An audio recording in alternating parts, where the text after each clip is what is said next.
फिर आपका स्वागत है। ब्रेक के बाद बात करते हैं लद्दाख की। लद्दाख में शांति व्यवस्था बनी हुई है। कहीं से भी किसी अप्रिय घटना की खबर नहीं है। लेह में BNSS 2023 की धारा 163 के तहत निषेधाज्ञा लागू है और सुरक्षा के कड़े इंतजाम हैं। 5 या अधिक व्यक्तियों के इकट्ठा होने पर प्रतिबंध है और बिना अनुमति के कोई भी जुलूस, रैली या मार्च नहीं निकाला जा सकता। जिले में सुरक्षाकर्मी सतर्कता बरत रहे हैं। लेह से देखिए हमारे संवाददाता नीरज सिंह की ये रिपोर्ट। बुधवार को लेह में हुई हिंसा के बाद आज छठवां दिन है और आज भी आप देखें कि पूरे लेह में कर्फ्यू लगा हुआ है। कहीं पर जो दुकानें हैं वो नहीं खुली हुई हैं, पूरे जो मार्केट है वो बंद है। परसों कुछ समय के लिए जरूर कर्फ्यू में ढील दी गई थी, लेकिन उसके बाद फिर दोबारा से जो कर्फ्यू है वो लगा दिया गया है। प्रशासन का ये कहना है कि हम स्थिति की समीक्षा कर रहे हैं और स्थिति की समीक्षा के बाद ही आगे जो कदम है वो उठाया जाएगा। आज दूसरे दिनों के मुकाबले कर्फ्यू में थोड़ी सख्ताई भी देखने को मिल रही है। जगह जगह जो पुलिस और इसके अलावा जो पैरा मिलिट्री फोर्स है उसकी बैरिकेड्स लगे हुए हैं और हर एक वाहन को चेक किया जा रहा है और उसके बाद ही सिटी के अंदर उस वाहन का जो मूवमेंट है वो करने दिया जा रहा है।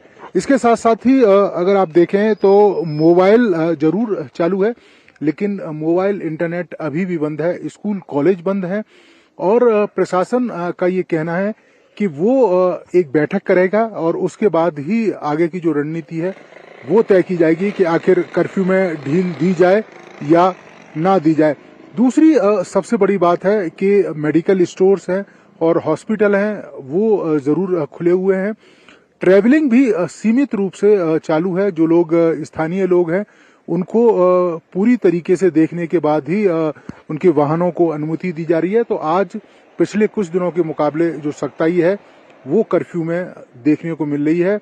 अब दूसरी सबसे बड़ी बात है कि लोगों को जरूर 2 दिन पहले थोड़ी सी राहत मिली थी जब कर्फ्यू में ढील दी गई थी, लेकिन अब हालात बिल्कुल वैसे ही हो गए और कर्फ्यू है। लेकिन प्रशासन का ये कहना है कि वो समय समय पर समीक्षा कर रहा है। आज भी एक बैठक करेगा और उस बैठक के बाद ही निर्णय लिया जाएगा क्या कर्फ्यू में कुछ घंटे की ढील दी जाए या ना दी जाए, जैसे 2 दिन पहले दी गई थी। कैमरामैन मोर मुकुट के साथ नीरज सिंह, DD न्यूज लेह।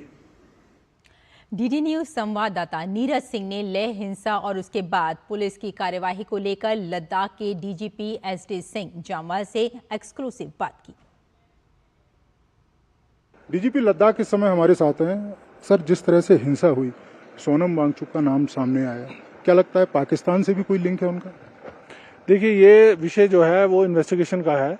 जैसे मैंने बताया कि इनके आप मीडिया उसी में देख लेंगे आप यूट्यूब में, तो इनकी डॉन की जो इवेंट है इन्होंने इस्लामाबाद में की और वहाँ पे जिस किस्म के उनके बयान हैं और उनकी जो उनको अवार्ड किया गया वहाँ पे, और साथ ही साथ एक इंसिडेंट जो मैंने बताया पाकिस्तान PIO का, जो कि हमें पता चला था कि जिसमें उनकी जो कुछ फुटेज बाहर भेजी गई थी, तो उसमें एक चांस है कि इनका किसी किस्म इस किस्म से एंटी इंडियन एजेंसी के साथ लिंक है। दूसरा सर, जिस तरह से भीड़ ने अटैक किया, आपको लग रहा है कि सोनम वांगचुक या दूसरे लोग हैं उन्होंने सोशल मीडिया का प्रयोग किया, लोगों को इकट्ठा किया और फिर भड़काया इस तरह से?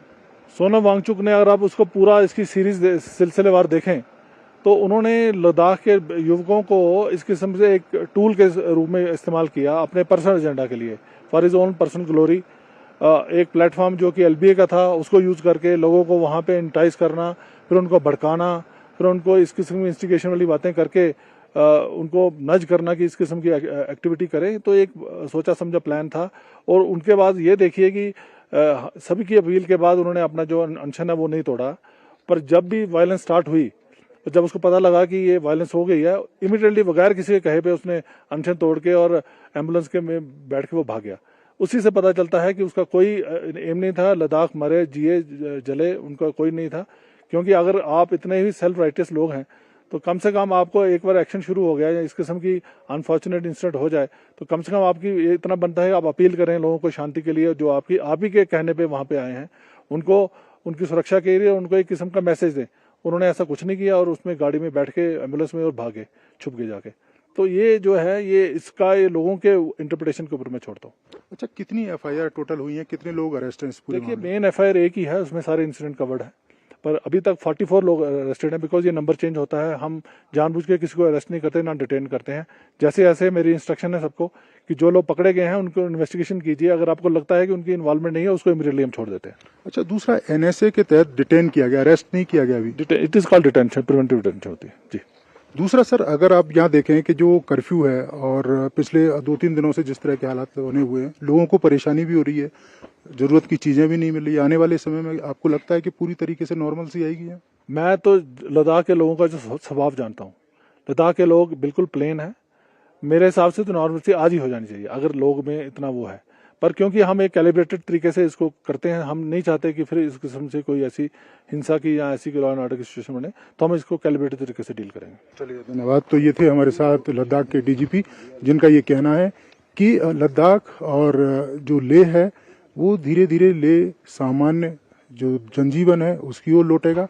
इसके साथ साथ ही इन्वेस्टिगेशन चल रहा है और अभी तक एक एफआईआर है, उस एफआईआर में कई सारे तथ्यों को और कई सारी चीजें हैं उनको रखा गया है। इसके साथ साथ उन्होंने कहा है कि अगर इन्वेस्टिगेशन में किसी बाहरी हस्तक्षेप का हाथ आता है तो उसके खिलाफ भी सख्त से सख्त कार्रवाई की जाएगी। कैमरामैन मोर मुकुट के साथ नीरज सिंह, डीडी न्यूज, लेह। और अब बात एशिया कप की। भारत ने पाकिस्तान